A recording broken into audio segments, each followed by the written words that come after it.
Welcome back to Elite Rentals. I'm James Corwell. Today, we're looking at the top 5 most expensive yachts seized by governments. This episode is about what actually happened, why these arrests matter, and what smart charterers should take away from the headlines. Subscribe for more yacht charter insights. Link in the description. Let's start at number 5. Number 5, Alfa Nero. Built by Oceanco and delivered in 2007, Alfa Nero measures about 81 metres. It's one of the most recognised yachts of its era because of that signature aft-deck pool that can transform into a helipad or dance floor. In early 2023, the government of Antigua and Barbuda took control of Alfa Nero after the yacht was declared abandoned. The move followed international sanctions against the alleged beneficial owner. The state proceeded with an auction process that drew global attention, and as of today, the yacht's status remains under legal scrutiny. The key point is that the arrest was government-led and formally administered, not a rumour or a private dispute. From a technical standpoint, Alfa Nero represents the kind of custom Oceanco engineering that still sets a benchmark. Generous volume for its length, a dramatic open stern platform, and strong vertical integration of indoor-outdoor spaces. Those elements made it expensive to build and maintain, and they also explain why governments treat these assets with considerable caution. There's real value in the hardware, not just the name. A detail worth noticing is that the yacht maintained significant systems and crewing even during the arrest period. When governments seize a yacht, they often authorise essential maintenance to protect asset value. That has practical implications for any eventual sale or transfer. For charterers, a quick tip.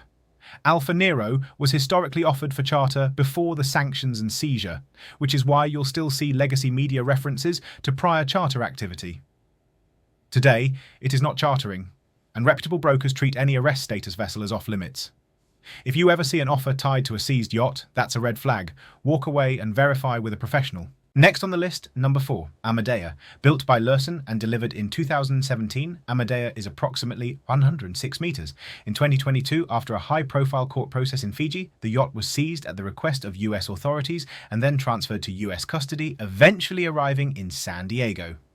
The case is widely regarded as one of the most concrete examples of coordinated cross-border enforcement on a superyacht. The key difference with Amadea is the outcome, a government-to-government process followed by relocation under US control. That sets an important precedent. Amadea's hardware helps explain its elite status. Lursen's large yacht platform emphasizes range, redundancy, and noise vibration reduction. The result is a yacht that runs quietly at speed and carries the kind of technical resilience you expect from a vessel of this class. On deck, Amadea has expansive entertainment areas, a dramatic foredeck, and a winter garden concept. Features designed for global cruising and privacy. None of that comes cheap. Most first-time observers underestimate the ongoing cost of just keeping a 100-metre yacht ready to move. Even without guest operations, compliance, insurance, and technical upkeep add up quickly, which is why custodial authorities often seek court approval to market or sell. From my experience, a useful lesson here is due diligence timing. Even if a yacht is physically in a marina, sanctions risk often hinges on beneficial ownership, not just the flag or the port. Robust brokers track the paper trail and the evolving legal landscape because access can change overnight. If you're planning a high-season charter in the same regions these seizures made headlines, build flexibility into your itinerary. Weather is not the only reason plans can shift. Legal events can affect berths and local operations too.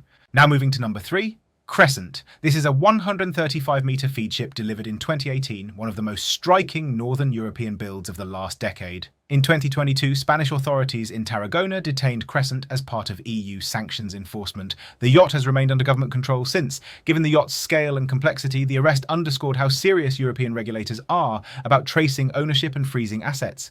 Crescent illustrates the technical challenge of seizing very large yachts.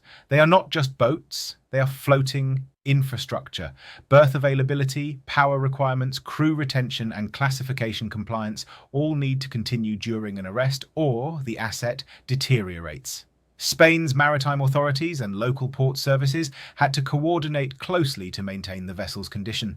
For the industry, it highlighted how ports and shipyards become de facto caretakers under court supervision. A detail worth noticing is the soft power of design at this level. Crescent's exterior proportions are a good example of feed ship's large yacht aesthetic. clean lines with a strong superstructure and large exterior decks. The engineering is built for ocean passages, not just coastal hops.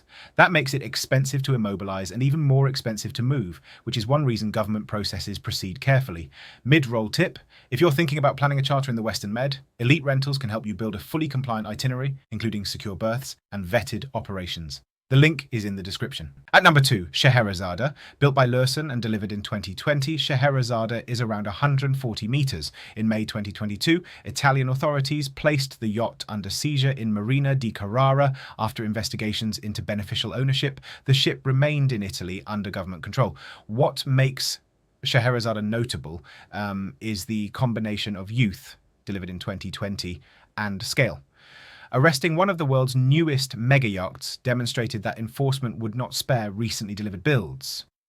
From a technical perspective, yachts of this scale have highly integrated security, hotel and mechanical systems. The automation alone, power management, HVAC, stabilisation and monitoring, requires specialised crews and continuous oversight. Governments do not take lightly the responsibility of maintaining those systems. It involves coordinating with classification societies, port authorities and insurance. A small tip here: whenever you see a headline about a mega yacht seizure, remember that it often triggers a long chain of approvals to allow everything from basic refuelling to class surveys. None of that is a quick process. Why does this matter to charterers? Because marinas, pilots, and shipyards serving these arrested yachts are the same ecosystems that serve your charter. Capacity can get strained.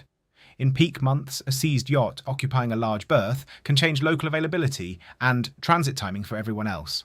Planning ahead, especially for high-demand ports in Italy and France, saves a lot of stress. Work with a broker who secures confirmations well in advance and has second-choice berths ready. Quick reminder: Elite Rentals creates custom itineraries and handles due diligence quietly in the background, so your trip stays focused on you. If you're considering a charter this season, we're here to help. Link in the description. At number 1, Dilbar. Built by Lursen and delivered in 2016, Dilbar is approximately 156 metres and is often cited as the largest yacht in the world by gross tonnage. In 2022, German authorities seized Dilbar after establishing sanctionable ties to its beneficial ownership. The arrest took place while the yacht was in Germany undergoing works, and it became one of the most high-profile actions in the sector. Dilbar features the kind of systems and amenities that define the upper end of yacht construction: massive interior volume, multiple helipads, extensive wellness areas, and one of the largest pools ever put on a private yacht. The engineering involved in powering, stabilising and supporting that hotel load is profound. 2 takeaways stand out. First, large yacht custody is expensive for governments. Protecting asset value requires continuous technical care. Second, the arrest amplified just how thoroughly authorities can trace ownership and influence, even through complex corporate structures. And most first-time charterers don't realise how this influences day-to-day cruising. Compliance has moved to the front of the conversation. Fuel suppliers, shipyards, and even provisioning agents are now sanctioned entity aware. That's good news for clients because it pushes the whole chain to higher standards. With a reputable broker, you benefit from that discipline without having to think about it. Before we wrap, a few practical insights you can use. 1. Seizure versus arrest versus detention. Different jurisdictions use different terms, but the idea is similar. A government freezes a vessel to preserve it for legal process. It can be based on sanctions, abandonment, unpaid debts, or criminal allegations. The common thread is that the yacht does not operate for private use or charter during the process. 2. Crew continuity. Even under arrest, many yachts retain skeleton or partial crews to maintain some to meet class requirements. For charter clients, that means arrested yachts are not competing for crew or dockage services in the normal way, but they do occupy infrastructure. 3. Charter safety. Any yacht under government control is off the market. If you see marketing implying access to a seized vessel, that's a sign to disengage and check with a trusted professional. 4.